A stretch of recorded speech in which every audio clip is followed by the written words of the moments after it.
తిరుమల శ్రీవారి లడ్డూ విషయంలో చంద్రబాబు చేసిన తప్పును వైఎస్ఆర్సీపీపై రుద్దే ప్రయత్నం చేస్తున్నారని మండిపడ్డారు వైఎస్ఆర్సీపీ విశాఖ జిల్లా అధ్యక్షుడు కేకే రాజు. లడ్డూ వ్యవహారంలో అడ్డంగా దొరికిపోయి తప్పును ఒప్పు చేసే ప్రయత్నం చేస్తున్నారని విమర్శించారు. చంద్రబాబు నాయుడులో ఉన్న ఆయనలో ఉన్న నిరంకుశత్వం బయటపడి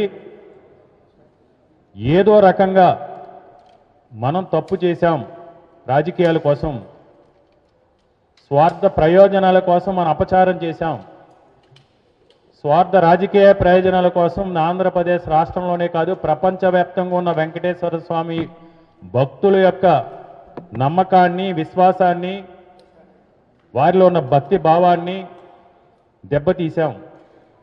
మనం చేసిన తప్పుని ఏదో రకంగా ఒప్పనిపించుకోవాలి, లేకపోతే రాజకీయాల్లో భూస్థాపితం అయిపోతాం అనే ఆలోచనతో పశ్చాత్తపడాల్సింది పోయి మళ్ళీ కొత్తగా